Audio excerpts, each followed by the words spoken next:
Hello everyone, welcome to मन maker. I am Ranjan Kumar और आज हम लोग बात करने वाले हैं ECIL electronics corporation of India limited में आई हुई जॉब वैकेंसी के बारे में। इसमें वॉक इन सिलेक्शन होने वाला है। आपका वॉक इन सिलेक्शन के लिए वेरियस पोस्ट पे लिए कॉन्ट्रैक्ट बेसिस पे जॉब वैकेंसी आई हुई है।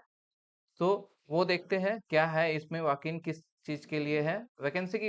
इसमें पोजीशन की बात करें तो आपका जो रहने वाला है, जो कॉन्ट्रैक्ट बेसिस पे इन्होंने रिलीज किया है, वो है प्रोजेक्ट इंजीनियर में, देन टेक्निकल ऑफिसर के पोस्ट पे, और असिस्टेंट प्रोजेक्ट इंजीनियर के पोस्ट पे, एंड सीनियर असिस्टेंट के पोस्ट पे निकाला हुआ है, वैकेंसी आई हुई है।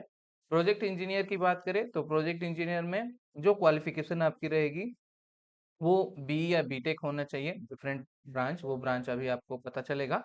तो बीई और बीटेक होना चाहिए एटलीस्ट 60% एंड एवब से। एंड इसमें जो एक्सपीरियंस मांगा गया है, 3 साल का एक्सपीरियंस मांगा गया है। एज लिमिट जो रहेगा वो 33 ईयर रहने को है। ठीक है। सैलरी की बात करें कि ये आपका 4 साल का कॉन्ट्रैक्ट होने वाला है प्रोजेक्ट इंजीनियर का।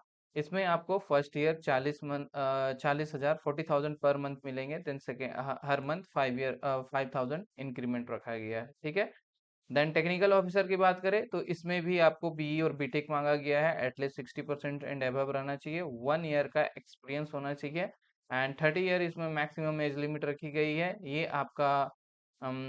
ये भी आपका 4 साल का कॉन्ट्रैक्ट रहेगा। 25,000 first year, then 28,000 second year, and 31,000 third and fourth year.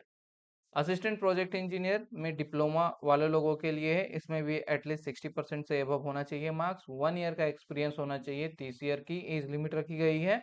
इसमें जो सैलरी रहेगा वो आपका 25,506 रुपीज रहने वाली है per month. And senior artisan का जो पोस्ट आया है उसमें ये आईटीआई वाले लोगों के लिए। आईटीआई आपने किया हुआ है, 2 ईयर का एक्सपीरियंस होना चाहिए। 30 ईयर एज लिमिट रखा गया है। 23,368 पर मंथ आपकी सैलरी रहेगी। ओके। इसके अलावा जो भी गवर्नमेंट नॉर्म्स की होती है कुछ बेनिफिट्स, जैसे कि इसमें आपको medical insurance, company PF, TA, and paid leave वगैरह सारा कुछ आपको अप्लीकेबल रहेगा।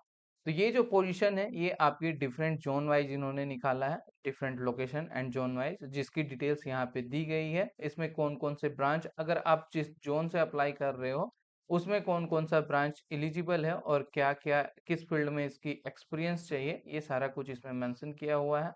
तो बेसिकली यहाँ पर आप देखोगे तो electronics, ECE, etc, triple E, E and I वाले लोग एलिजिबल है यहाँ पे। तो आप देखकर आपका रिलेटेड ब्रांच और एक्सपीरियंस, जिस फील्ड से आप अप्लाई कर रहे हो वो आप देख लेना।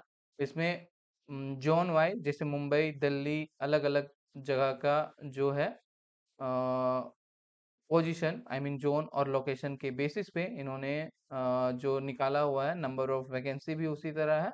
एंड जिस फील्ड के लिए आप अप्लाई कर रहे हो उसमें जो एक्सपीरियंस रहेगी वो इस तरह से रिलेटेड रहना चाहिए, रिलेवेंट रहना चाहिए, तभी आप अप्लाई कर सकते हो। ओके।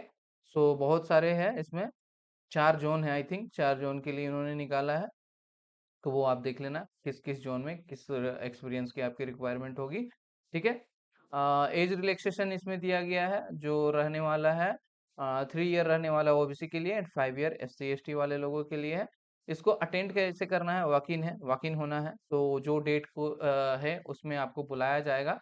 इसके ऑफिशियल वेबसाइट पे जाकर आप इसका एप्लीकेशन फॉर्म डाउनलोड कर सकते हो। एप्लीकेशन फॉर्म को डाउनलोड करके उसे आपको फिल करना है। फिल करके एक रिज्यूमे भी आपको तैयार करना है, और साथ ही साथ ये जितने सर्टिफिकेट है इनके एक आई मीन 2 कॉपीज जेरोक्स चाहिए, और ओरिजिनल, जैसे 10th का सर्टिफिकेट, देन जो मार्कशीट वगैरह है वो आपको चाहिए।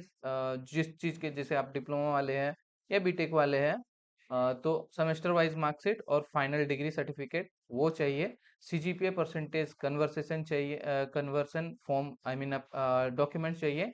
एक्सपीरियंस आपके पास है तो एक्सपीरियंस का रिलीविंग लेटर चाहिए। कैटेगरी में है तो कैटेगरी सर्टिफिकेट, आइडेंटिटी प्रूफ के लिए आधार कार्ड, पासपोर्ट वगैरह चाहिए। ये सब सारा कुछ आपको लेकर जाना है जिस दिन भी डेट रखा गया है। जैसे कि मुंबई जोन के लिए 9 अप्रैल को रखा गया है, लोकेशन रहेगा ये वाला। दिल्ली के लिए भी 9 अप्रैल, बैंगलोर के लिए भी 9 अप्रैल एंड चेन्नई के लिए 18 अप्रैल। ये 4 जोन में जो है वॉक इन होने वाली है।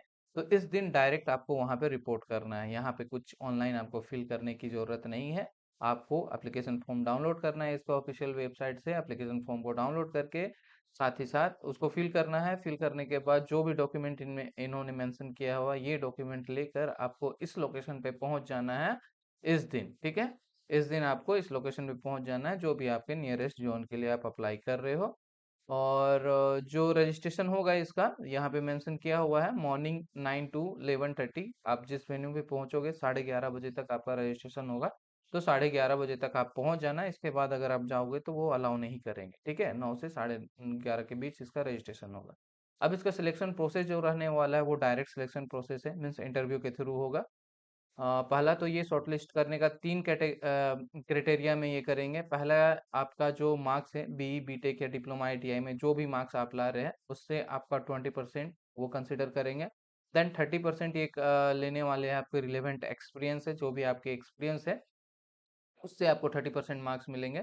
और रेस्ट 50% जो है वो आपका पर्सनल इंटरव्यू होगा। पर्सनल इंटरव्यू से वो कंसिडर करने वाले हैं। ठीक है, सो टोटल 100 मार्क्स का हो गया ये आपका सिलेक्शन प्रोसेस। कोई भी एग्जाम वगैरह नहीं होगा इसमें, डायरेक्ट आपका इंटरव्यू होगा सेम डे उस दिन होने वाली है। ठीक है, तो ये सारी थी, बस इतनी सी चीज है इसमें। तो आप इसको देख लेना। अगर आप एलिजिबल हो तो अप्लाई कर देना है। तो ये कॉन्ट्रैक्ट बेसिस पे, बट अब कॉन्ट्रैक्ट में तो सारी कंपनी आजकल जॉब निकाल रही है। अगर आप चाहो तो अप्लाई कर सकते हो। ऑलराइट, इसमें जो एलिजिबल ब्रांच है वो ECE, EC, etc, electronics, IT, CSC वाले एंड ट्रिपल ई वाले एलिजिबल है। ठीक है, डिफरेंट जॉन के परस्पेक्टिव पे आप देख सकते हो। ओके, सो इतनी सी थी आपकी वॉक इन सिलेक्शन जो आया हुआ है इस सीआईएल में उसके बारे में। Alright, so if you like the video just hit like on the button, kindly share with your friends, and if you not subscribe my channel till now just subscribe the channel and press the bell icon.